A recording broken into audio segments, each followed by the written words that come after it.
is going to talk to us about 2023 in review and what the county looks like. And if we have time, we'll do some questions. Is that going to work for you? All righty, come on up.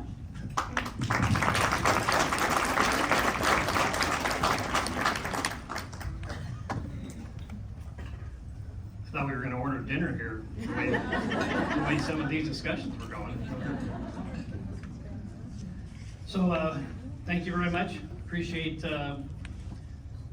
this opportunity to speak before you, to give you kind of a snapshot of the last 4 years and 2023, of course. I'd like to recognize two tables we have of members of the Sheriff's Office. Stand up. Go ahead, stand up.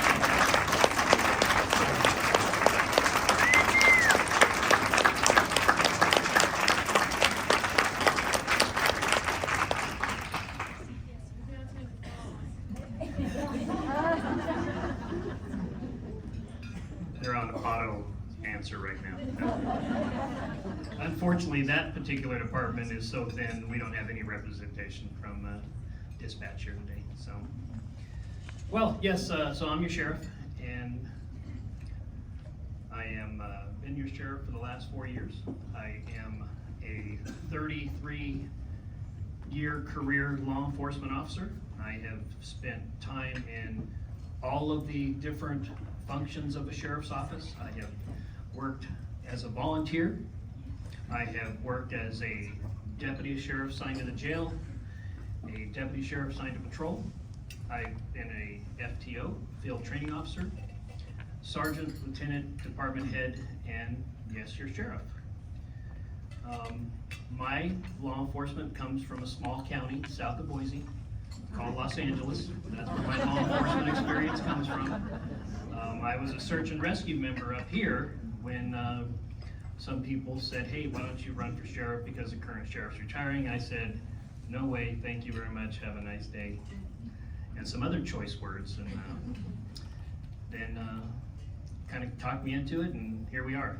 You know, you have a 5-person race at the beginning. It ended up to be a 4-person race, and we won that by about 20%, so that's pretty good. Kind of what I'd like to talk about that happens right before, but it kind of gives you a little bit of a snapshot of how my thought is when it pertains to certain things that matter as your sheriff and your sheriff's office. I remember winning the Republican nomination, and I remember getting a phone call from a reporter from the Spokesman Review, and he says, congratulations, you just won. Can you tell me what your thoughts are on that nonsense that had happened on Sherman for the last few nights? And I said, well, what are you talking about? He goes, well, all that horrible thing that was going on Sherman, you know, with all those civilians with guns. And I said to him, you know, I have a different take on it. And I said, I was a deputy during riots that got out of control, demonstrations that got out of control, that from sports championships that got out of control that turned into riots, funerals got out of control, turned into riots, concerts got out of control, turned into riots, and I was in the 1992 riots. I said the only reason that we didn't have any death, destruction, and looting was of those people that were out there protecting those businesses with guns. And then I turned the question on him, and I said, well, why do you think it was such a horrible thing? He goes, well, I just don't think it should have happened. Well, I don't think it should have happened either, but you know, we have evil in this world, and unless you confront evil, then evil is going to continue to run its course, and evil is not good. So he hasn't called me since. I don't know. So, I'd like to refresh your memory to the first day that I took office, and that was on a 4-year term. That was on January the 11th, and I put out a press release pretty immediately, and I said, incoming sheriff will not enforce dictates on healthy citizens.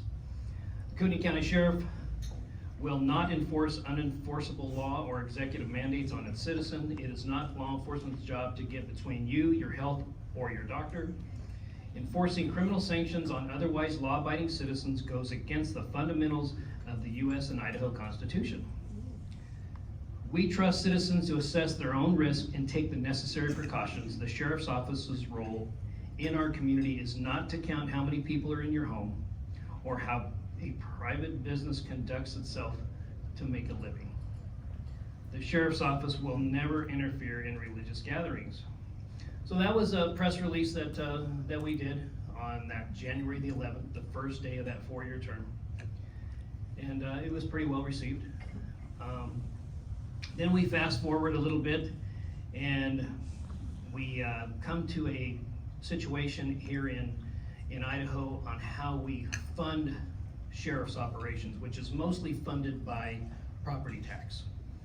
And I wrote a press release because of some pending legislation that I was concerned with. And I said, underfunding county sheriffs playing, wait a minute, let me back up. Is underfunding county sheriff's offices playing into the liberal playbook to defund law enforcement? So what I've been asking for from the governor and the legislature is a conversation on user tax, sales tax, and income tax. Because always saddling the property owner to fund law enforcement operations when they are the least user of law enforcement services is just not fair. So we're still fighting that discussion. The whole governor's office and the legislature are pretty tight when it comes to those kinds of things. So it's a work in progress. Here's one that you all might remember. March the 2nd, 2023. Is Idaho inching towards California, Oregon, and Washington? This was a press release that we issued because there was a Republican state senator in southern Boise that proposed driver's licenses for illegal aliens. I won't say his name, but I'll give you his initials. Jim Guthrie, down in southern Boise. And here's some excerpts of that particular press release. Republican state senator in southern Boise proposed Senate bill that would provide a restricted driver's license to illegal aliens, but you as a U.S. citizen could not obtain.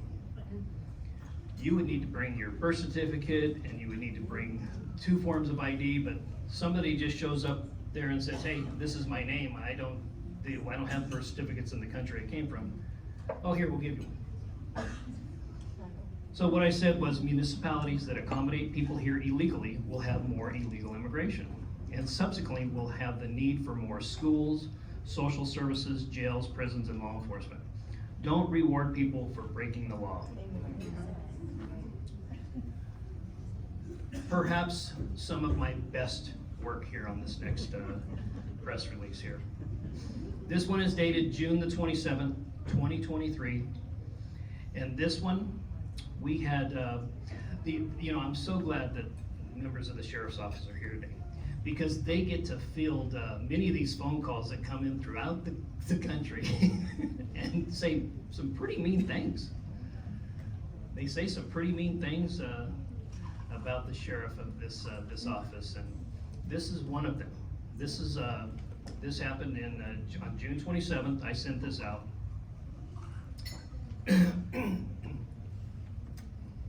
And this is regarding the amount of Washington residents that come over during the July 4th weekend. I said, Kootenai County is a preferred venue for many Washington residents during the July 4th celebrations. In the past, the Kootenai County Jail has seen a disproportionate number of jail bookings from our neighbors to the west. Sheriff Bob Norris welcomes all law-abiding neighbors. However, states that controlled substance laws here are very different than they are in Washington. Fentanyl, methamphetamine, cocaine, are serious felonies in Idaho, and one can go to jail or prison. Unlike Washington, Idaho does not restrict Kootenai County law enforcement from enforcing the law and taking violators directly to the Kootenai County bed and breakfast, our county jail. So I said, this message is clear. If one chooses to possess a controlled substance or engage in criminal activity, boy, I think this is where I really kind of stabbed him a little bit, was, so I said, if one chooses to possess a controlled substance or engage in criminal activity, then the entire state of Washington is a wonderful place to enjoy July 4th celebrations. And then, of course, I close it off with saying, don't come to Kootenai County on vacation and leave on probation. And boy, that one,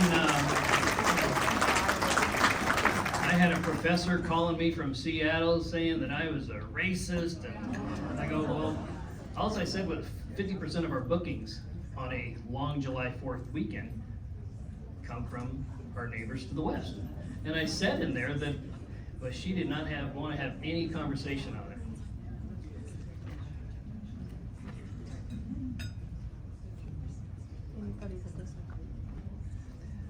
You know, as we did speak about this briefly, well, I kind of stirred up a hornet's nest when alls I did and alls I came out and said was that I supported a bill that was currently in our legislature that if it had sexually explicit material in violation of Idaho law,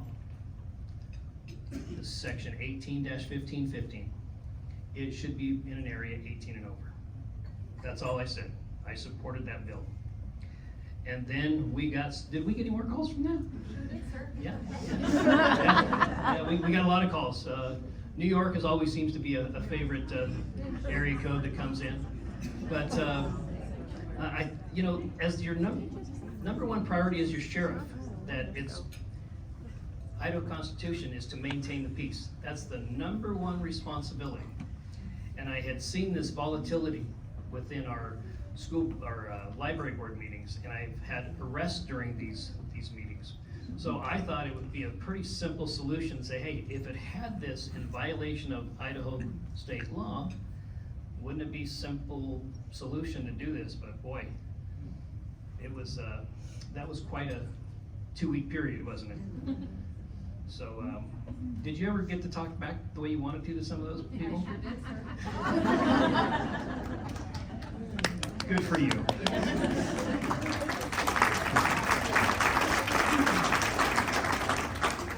So this is another press release. This was dated January 10th, 2024. Will the Idaho legislature enact the highest tax increase in the history of the state of Idaho? I hope not. And then I told you about the previous bill about the driver's license, and it's going to come up again. Sheriff Robert Bob Norris said that rewarding illegal aliens with a driver's license will only encourage more illegal migration to Idaho. If this bill ever passes into Idaho law, it will be the highest hidden tax increase in our state's history. The Idaho taxpayer will be forced to pay the tab for more schools, jails, prisons, social services, and medical facilities. In Idaho, the county sheriff is responsible for issuing driver's license.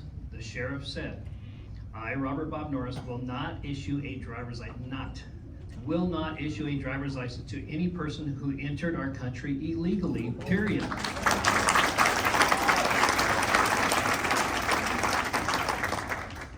So,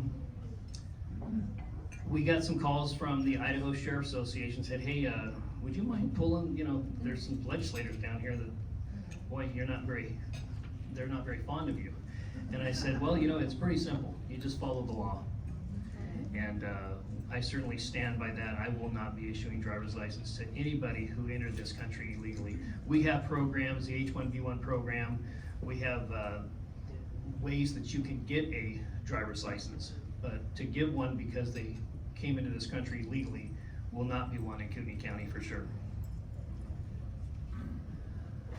An area that I've been working with many of our legislators is fentanyl. Fentanyl, there's a loophole in Idaho statute that does not allow fentanyl to be charged as a trafficking offense here in Idaho.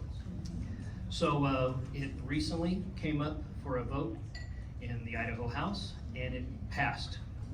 So it's going to go to the Senate, so I'm very hopeful that that will continue to get approval, and I hope that the governor will sign that when it gets to his desk. But there is a loophole. We can't charge for trafficking at this point in time.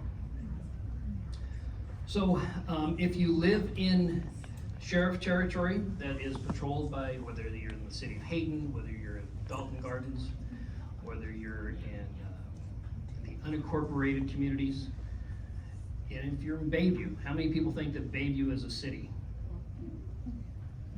See, Bayview's not a city. Bayview is a township that has they don't have a city council, they have a town council, but they're not an incorporated city. So if you're living area patrolled by the sheriff's office, crime is down 16%.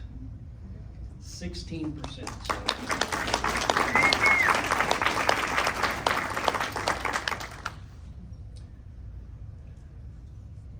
Let's talk about that. In 2021, I had some discussions that I felt like we had too many captains. We had 5 captains. We ended up reducing it to 3 captains, and that's where it is today. So the Kootenai County Sheriff's Office has 3 captains for an organization of about 300 people, and that's exactly where it is today, is at 3 captains. And I believe that lieutenants can do the work of a captain very easily, so I felt like we were a little bit top heavy. And also in 2021, I sat down with every unit in that organization, and we had a conversation on how we can improve working conditions and how we can better serve the public. And I have some interesting facts that I'm going to share with you. We did some civil liability claims from our insurance company. Prior to me taking office, we had, on average, from 2017 to 2021, $313,000 per year in civil expense claims, okay, civil liability claims. Since I took office, anyone want to take a guess where they're at? Well, not 0. That would be nice. So since I took office, it is 33,000. So we went from 313 to, on average, 33,000 now. So, you know, as you know, we've struggled on this office to retain people, and we did a study, and it cost over the years $3.5 million to train some people that if we would have paid them appropriately, competitively with other agencies here in the Pacific Northwest, we would have likely have been able to retain them. So we actually were able to make some headway with this particular board on this. So we haven't lost anybody from a patrol to patrol transfer to Coeur d'Alene since I took office. So, but I have to tell you, the Board of Commissioners was very, very accommodating. Bruce was certainly involved in that, and we sure appreciate that. I recently did receive an endorsement to run again. We were waiting by the phone, and members of the sheriff's office, Susan was there, and say, okay, well, what was the final numbers? And I went, oh, you got a 93% of the vote. And Susan looked at me and she said, wow. She goes, you don't get 93% of the vote at home sometimes. I live with 6 females. I got 3 dogs, they're all female. I got 2 daughters and 1 wife, and I very rarely get a 93% approval rating. So I thought that's pretty good. Don't you think it's pretty good?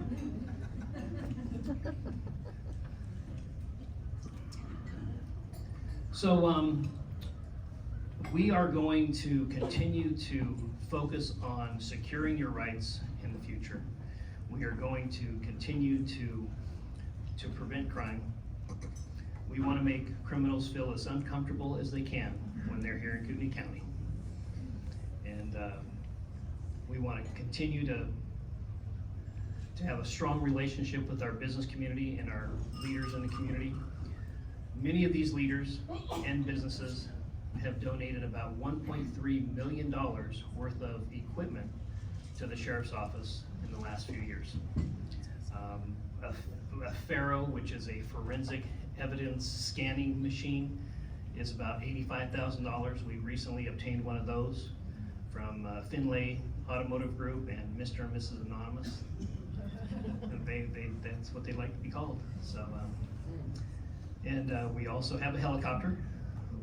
At first, when I was approached with the helicopter, I said, I don't think we really need one.